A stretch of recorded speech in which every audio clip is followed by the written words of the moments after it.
Oke, selamat malam. Assalamualaikum warahmatullahi wabarakatuh. Sebelumnya, di sini saya Fikri Alfari dengan NPM 22753013. Pada kesempatan ini berkaitan dengan tugas, saya akan menyampaikan mengenai lab 1.5.5 yaitu tentang paket tracer yaitu network representation.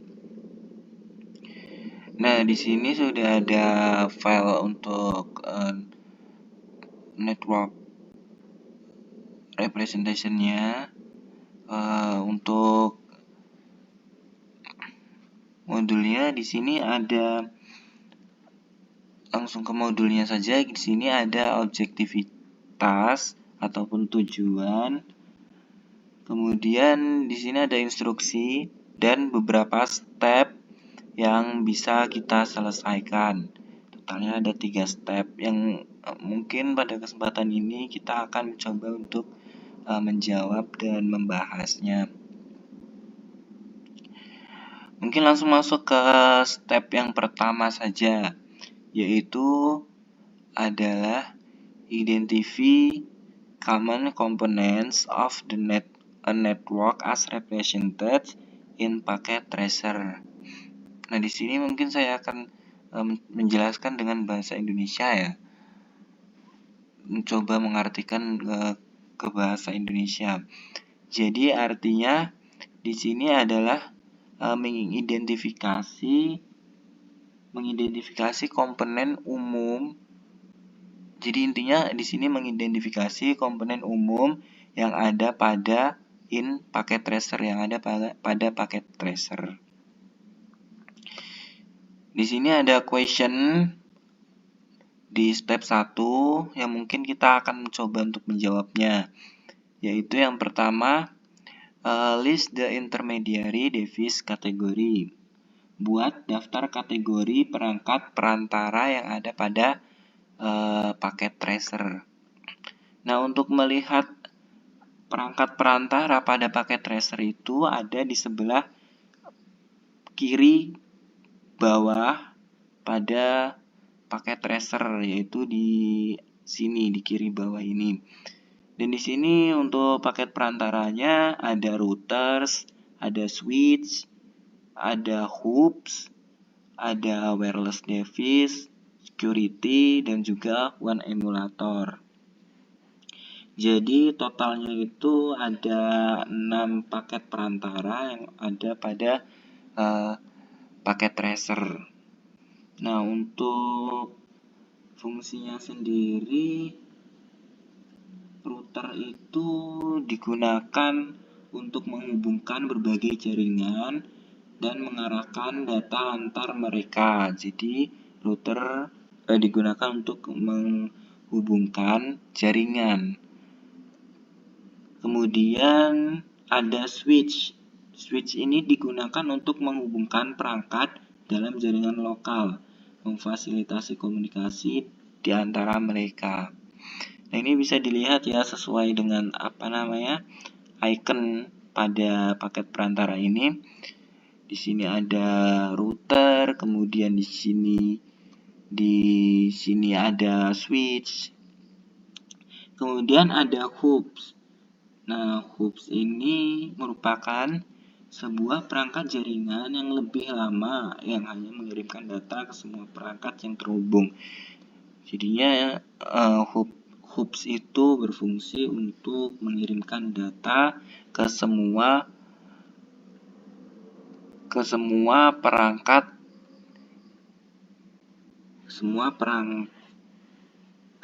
jaringan yang ada di paket tracer. Kemudian ada wireless device untuk menyediakan internet berbasis wireless. Kemudian ada security atau keamanan dan one emulator untuk mewakili koneksi luar seperti internet.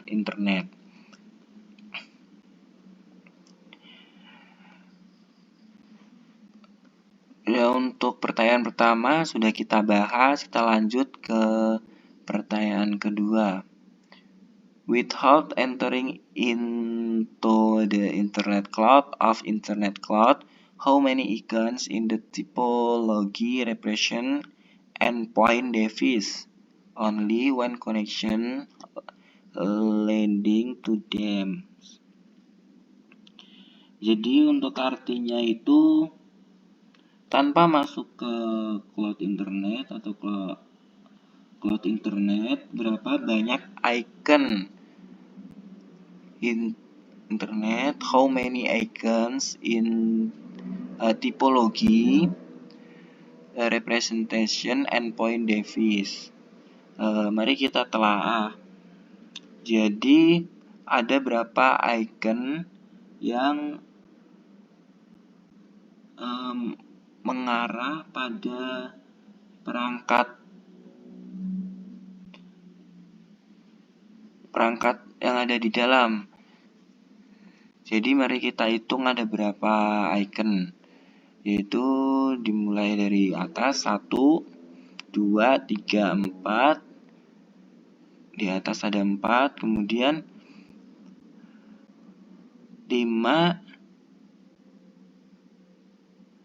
6, 7, 8, 9, 10, 11, 12, 13, 14, 15. Jadi ada 15 icon yang di luar, yang mewakili titik akhir, pada perangkat. Kemudian kita lanjut ke pertanyaan ketiga. Without counting the two clouds, how many icons in the typology represent intermediary device? Multiply connection leading them. Tanpa menghitung cloud, berapa banyak icon yang di dalam tipologi yang mewakili perangkat perantara? Yang sebelumnya, pertanyaan sebelumnya itu yang di luar, sekarang yang di dalam. Mari kita hitung. Di sini ada 1, 2, kemudian 3, 4, 5, 6, 7, 8, 9.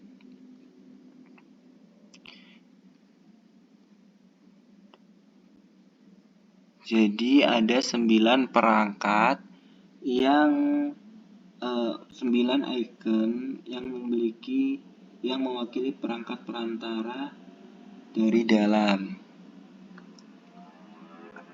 Kemudian kita lanjut ke pertanyaan selanjutnya, yaitu how many ends device are not desktop computer. Nah, mari kita telaah. Nah, desktop komputer itu kan yang berbentuk PC seperti ini. Nah, di sini pertanyaannya berapa banyak perangkat akhir yang bukan desktop komputer. Nah, dari pertanyaan yang kedua ini, without entering yang tadi kan ada 15 perangkat. Nah, kita kurang aja yang merupakan bukan desktop, itu ada berapa? Mari kita hitung lagi. Mari kita hitung yang bukan desktop. Di sini ada 1, 2,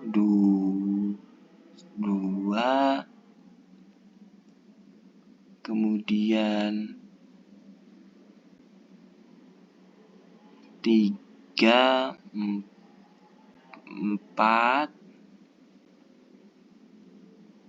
5, 6. Ada 6 perangkat yang bukan desktop. Jadi ada 6 perangkat yang bukan merupakan desktop komputer. Kemudian kita lanjut ke pertanyaan keempat, kelima. How many different type of media connection are used in this work typology? Berapa banyak jenis koneksi media yang digunakan dalam tipologi jaringan ini? Untuk mengetahuinya, di Di bagian kiri bawah ini ada yang namanya connection. Nah, kita pencet aja. Nah, di sini ada berbagai macam jenis connection. Nah, mari kita lihat di sini menggunakan beberapa connection. Nah, ini ada nih connection 1 yang warna biru. Kemudian yang merah ada 1 yang menggunakan 2 yang menghubungkan antara internet ke branch kemudian ke sentral. Ini menggunakan ini connection yang warna merah. Kemudian ada wireless connection yang di bagian branch. Jadi totalnya ada 1 yang warna biru, kemudian 2 yang warna merah, kemudian 3 yang wireless ini. Jadi ada 3 connection berbeda yang digunakan pada tipologi jaringan ini.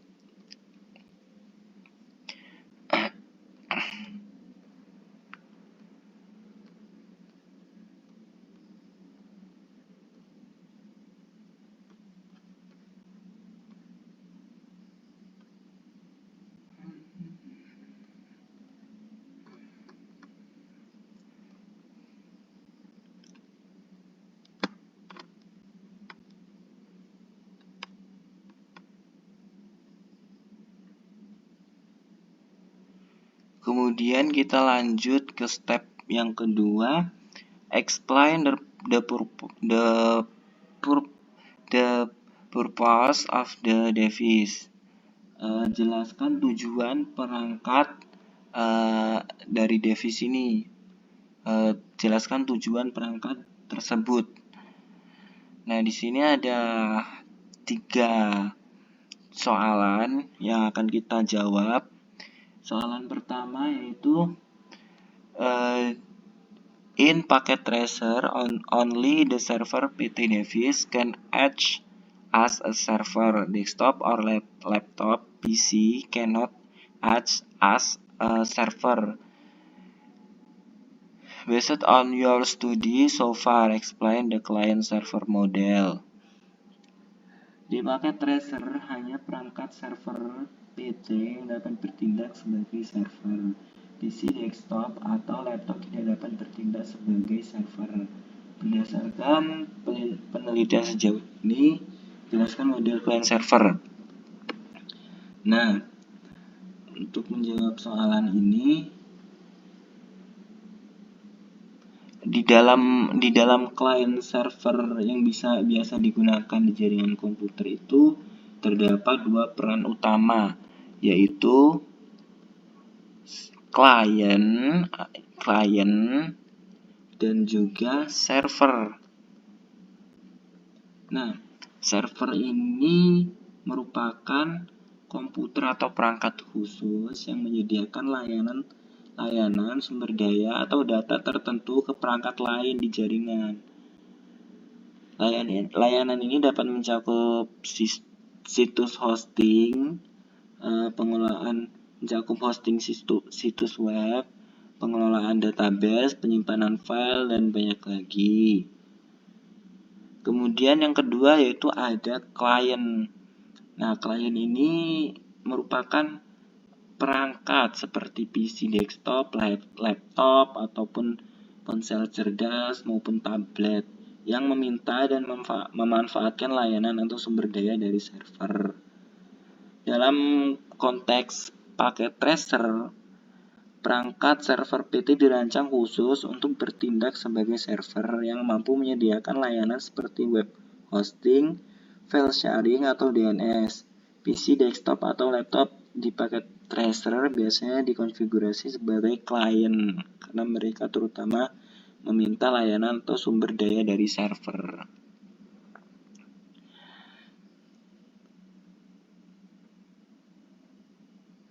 Jadi intinya itu server itu menyediakan apa yang diminta oleh klien.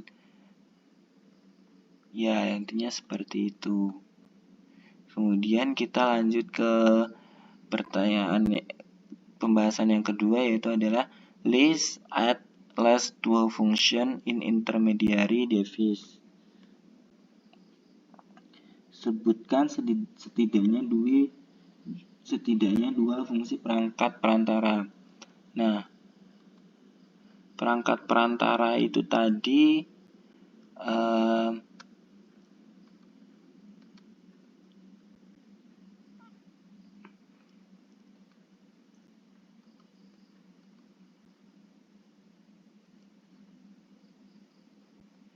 perangkat perantara tadi itu ada 6 kan tadi yang kita jelaskan tadi, yaitu ada router, kemudian switch, kemudian ada hub, security, kemudian wireless, dan juga WAN.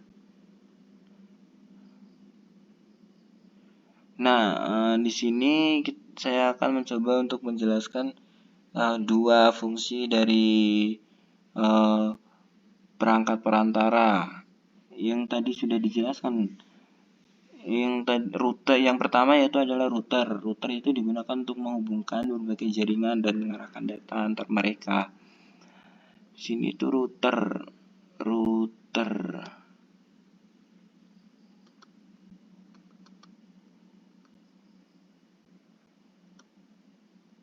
Nah, router itu gambarnya yang bulat ini. Jadi itu tuh fungsinya untuk menghubungkan berbagai jaringan dan mengarahkan data. Jadi itu router itu berfungsi untuk menghubungkan jaringan. Kemudian kita menjelaskan switch. Nah, switch ini digunakan untuk menghubungkan perangkat dalam jaringan lokal, memfasilitasi komunikasi di antara mereka. Kemudian kita lanjut ke poin ketiga, poin C, yaitu list at least 2 criteria for causing a network media type.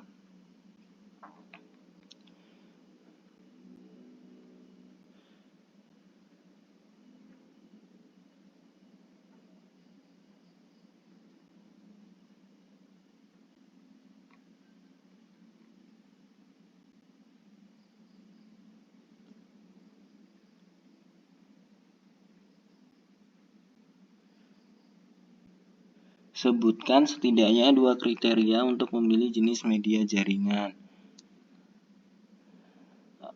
Ketika memilih jenis media jaringan, beberapa kriteria itu harus dipertimbangkan untuk memenuhi kebutuhan fisik suatu jaringan. Di antaranya yaitu ada 2 kriteria penting, yaitu adalah persyaratan bandwidth,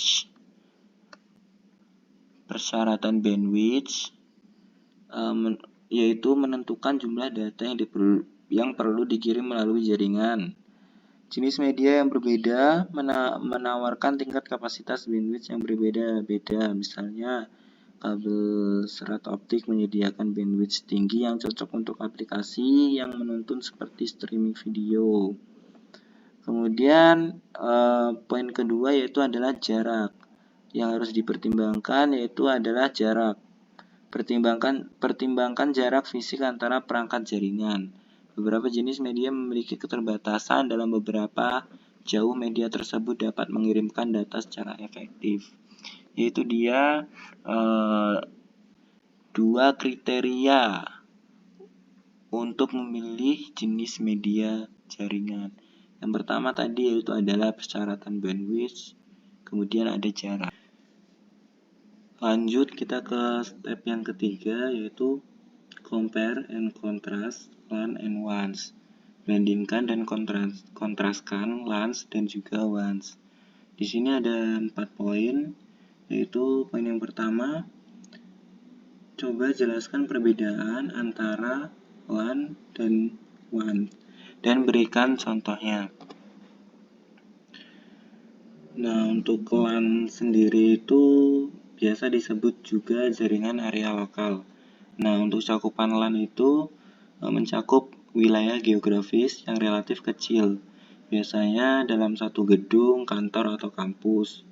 Ukurannya relatif kecil, biasanya berkisar antara beberapa meter hingga beberapa kilometer. Dan untuk contoh LAN yaitu ada pada jaringan kantor yang menghubungkan komputer, printer, dan server. Kemudian jaringan WiFi rumah, dan ada juga jaringan kampus yang menghubungkan berbagai departemen dan gedung. Kemudian untuk WAN sendiri itu bisa disebut jaringannya itu memiliki area yang lebih luas. Nah, cakupan WAN itu mencakup wilayah geografis yang sangat luas, berpotensi mencakup kota, negara, atau bahkan benua.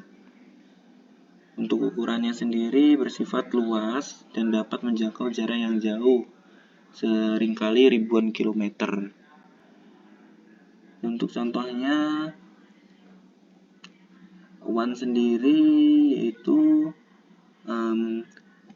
contohnya yaitu menghubungkan jaringan di seluruh dunia dan memfasilitasi komunikasi data global. Jaringan perusahaan multinasional yang menghubungkan kantor-kantornya di berbagai negara. Jaringan telekomunikasi global yang menghubungkan telepon dan pusat data di seluruh dunia. Singkatnya, LAN adalah jaringan lokal yang dirancang untuk komunikasi berskala kecil dan berkecepatan tinggi dalam area terbatas. Sedangkan WAN itu adalah jaringan yang luas yang memfasilitasi komunikasi jarak jauh, seringkali dengan kecepatan yang lebih lambat dan melibatkan interkoneksi beberapa LAN. Kemudian kita lanjut ke poin B, yaitu in the packet tracer network, how many WANs do you see? Di dalam packet tracer, berapa banyak WANs yang kamu lihat? Dari penjelasan poin pertama tadi dapat kita ambil kesimpulan dari packet tracer ini ada 2 WANs yang terlihat, yaitu untuk internet, karena WAN sendiri itu disebut internet, jaringan global yang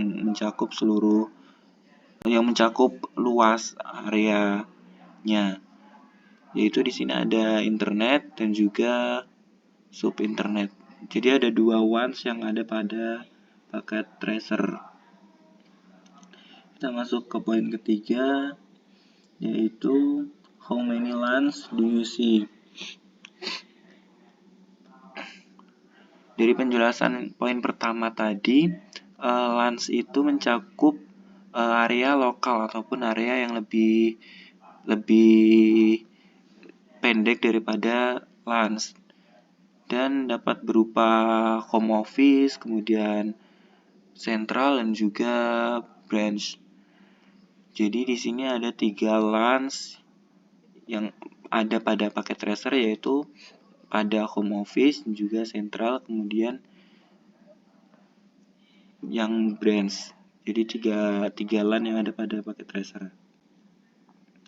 Kemudian masuk ke poin keempat, the internet in the packet tracer network is overly simplified and does not represent the structure and form of the real internet.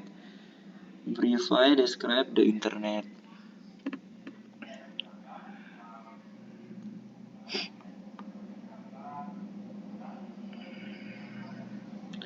Internet pada jaringan packet tracer ini terlalu disederhanakan dan tidak mewakili struktur dan bentuk internet sebenarnya. Jelaskan secara singkat internet.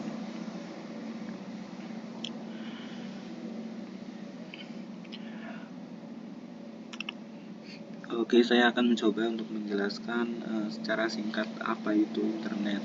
Jadi internet adalah jaringan global yang menghubungkan miliaran perangkat yang ada pada seluruh dunia. Internet ini terdiri dari beberapa jaringan yang saling terhubung, memungkinkan pertukaran data, komunikasi, dan akses ke berbagai layanan informasi.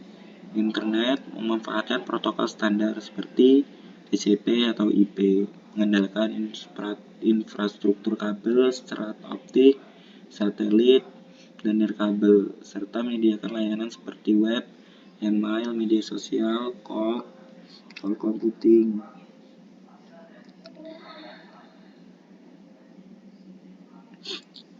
Yaitu secara sederhana mengenai internet.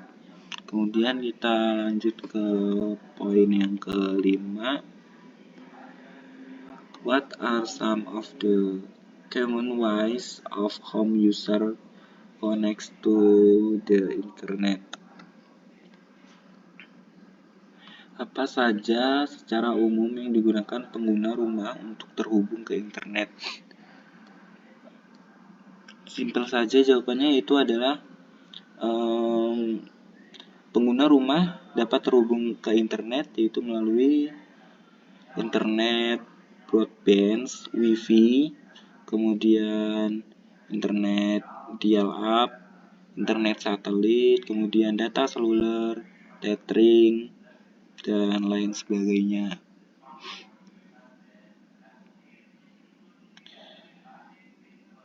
Kita masuk ke poin yang keenam.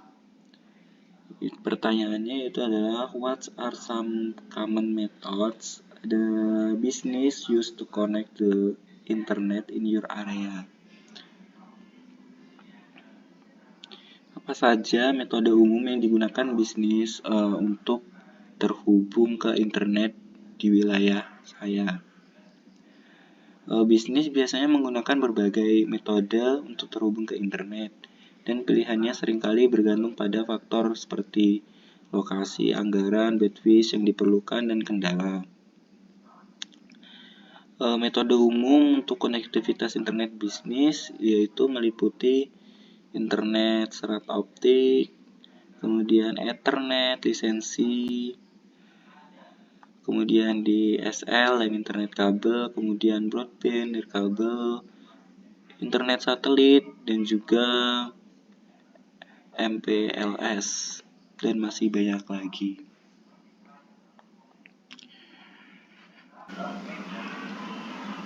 Oke, di sini ada question challenge. Nah, intinya di question challenge ini kita pertama disuruh untuk menambahkan perangkat akhir ke tipologi dan menyambungkannya ke salah satu LAN dengan koneksi media.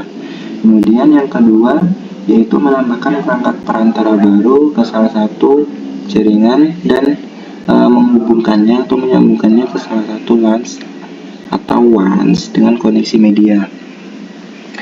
Di sini saya akan mencoba untuk membuat jaringan sederhana. Mungkin sepemahaman saya mengenai question challenge ini. Jadi di sini kita membutuhkan yang namanya routers, kemudian kita membutuhkan yang namanya hub, dan juga kita membutuhkan yang namanya komputer sebagai perangkat akhir. Nah, seperti yang sudah dijelaskan tadi, router itu berfungsi untuk mengarahkan jaringan atau data termasuk jaringan LAN maupun WAN kepada perangkat lain. Nah, di sini untuk perangkat akhirnya yang berperan yaitu adalah router, kemudian PC 1, kemudian PC 0, kemudian PC 2 ini merupakan berperan sebagai perangkat akhir dari desain atau tipologi jaringan saya. Nah, kemudian apa perannya hub? Hub ini berperan sebagai perantara untuk menyambungkan antara router dengan LAN ataupun komputer ini. Jadi seperti yang sudah dijelaskan tadi, kalau misalnya hub itu berfungsi untuk membagikan data dari semua perangkat dalam jaringan LAN. Jadi data yang dapat dari router nanti disampaikan kepada hub, kemudian hub ini berfungsi untuk menyampaikan data tersebut kepada LAN. Nah, di sini kita membutuhkan yang namanya jaringan. kita akan hubungkan router ke hub, kemudian PC 0 ini ke hub, kemudian PC 1 ke hub. Nah, ini sudah terhubung ke jaringan. Cuman kenapa ini merah? Karena ini belum di-on-kan untuk root, untuk switchnya, untuk ininya tuh belum di jaringannya itu belum di-on-kan. Jadi kita on-kan dulu.